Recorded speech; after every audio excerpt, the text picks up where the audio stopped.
Alright, should be a quick draftphysics.com video presentation. So this Ian Gostling, who just won't do the experiment. He should just do the experiment again, just do it better. Okay, he knows certain things are flawed, he should fix them.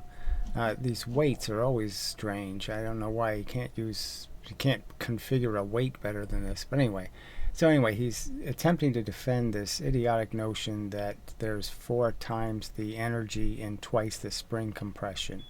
And it's irrational mush, and he's going to try to defend it anyway. And it's so anyway, we'll play this stupid video. I got to about here, where he obviously doesn't pay any attention to what he's doing, and doesn't realize how stupid his poised question is. And then there's these antics. Oh, please, I might as well just fucking go through this as fast as possible. Lift your bomb weight up. Or your 1 unit of work.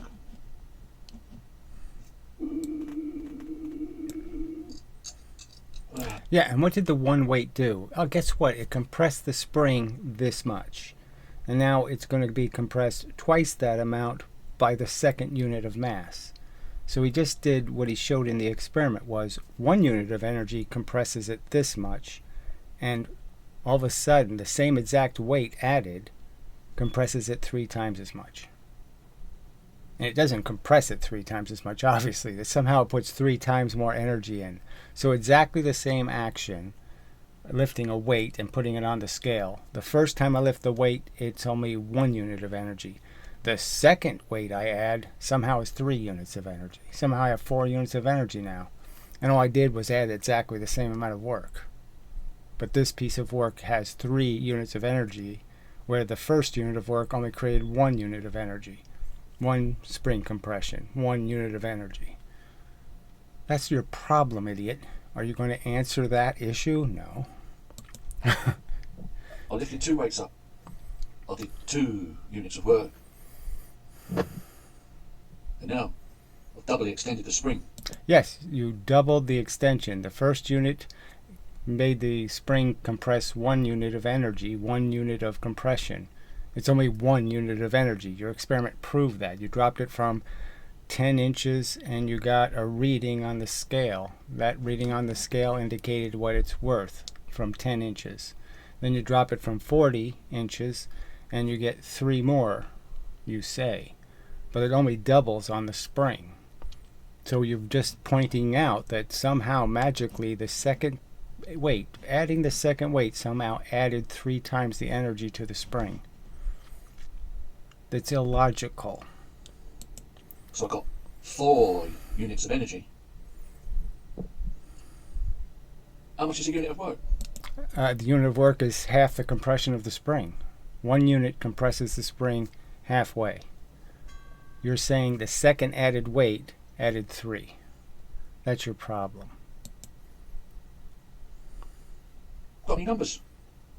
How would you predict how much energy it would take to lift that weight? Hang it on. How would you do it? It's only twice the weight. It's not going to take 4 times the energy to lift twice the weight. It would be silly for somebody to think it takes 4 times the energy to lift twice the weight. It would be silly. 2 units of work. 4 units of energy. How do they equate? Right, you proved how they equate, 2 to 1. The 1 unit creates this much compression. I add the second weight, somehow it's 3 extra units of compression. Now we have 4. So I go from 1 to 4, and I do exactly the same action. The same action goes 1, and the same action creates 4. That can't happen. It's meaningless.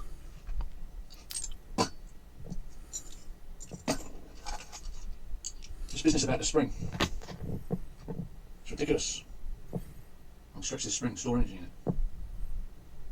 If I extend the spring down to 1,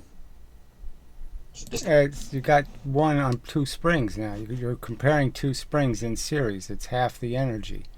Each spring has 1 pound on it, moron.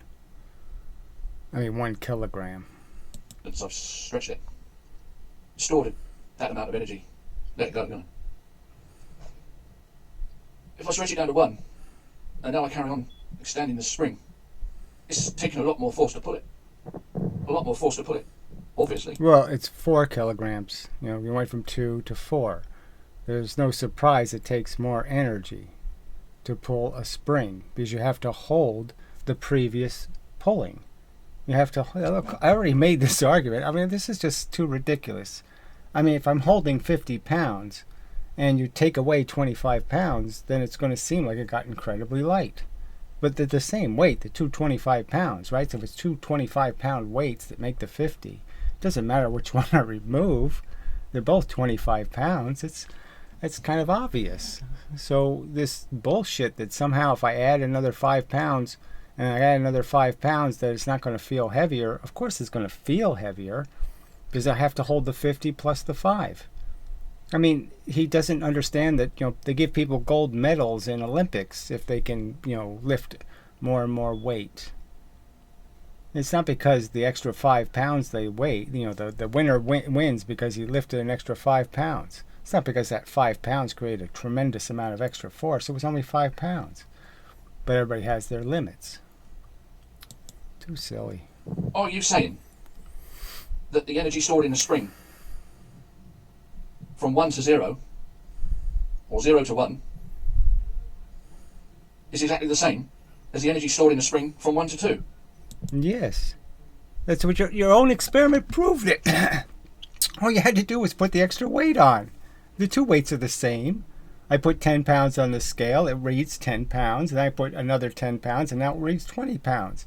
The two weights don't have any difference. There's no difference between the second 10 pounds and the first 10 pounds. Both of them are in gravity. Both of them are being pushed into the scale. What are you not getting here? There's no 4 times the energy. I put a 10-pound weight on, and then I put another 10-pound weight on. I only have 20 pounds. I don't have 40 pounds. Idiot. I can't believe this argument is so dumb. That's what you're saying, isn't it? Isn't that ridiculous? The energy from 2 to 1 is obviously much more than from 1 to 0. It's just too silly. It's exactly twice as much. It's not much more, it's twice as much. That's what the little numbers indicate. That's foot-pounds. That's a pressure you're applying. 2 is twice as much as 1. 3 is 3 times as much as 1. 4 is 4 times as much as 1. You did the scale and it went to 1 with one unit of 1. It went to the 1. Okay, let's say when you drop from 10 inches, and then you drop from 40 inches and only went to 2. So how are you not getting it? There's only 2 units of energy in the spring, not 4. It doesn't say 4 on the spring. It only says 2. Oh, too stupid. Intuitively, you know that. That's why the energy stored in the spring is non-linear.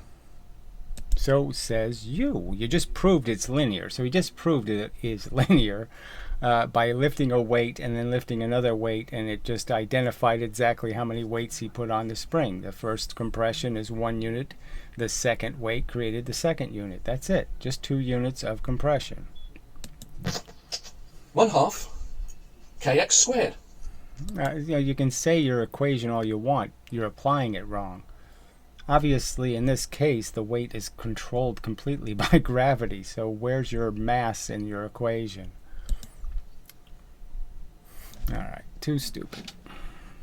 So that was just a waste of time. So clearly not a counter argument that's in any way rational or reasonable. There's just no way to make it rational. He's saying that 2 units of work equals 4 units of energy. Plainly arguing in defense of that notion is somehow reasonable. And I can't make anything reasonable out of it.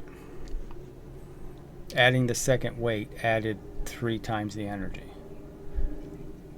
No, it didn't. It just doubled the pressure. Period. All right. Yeah, enough said.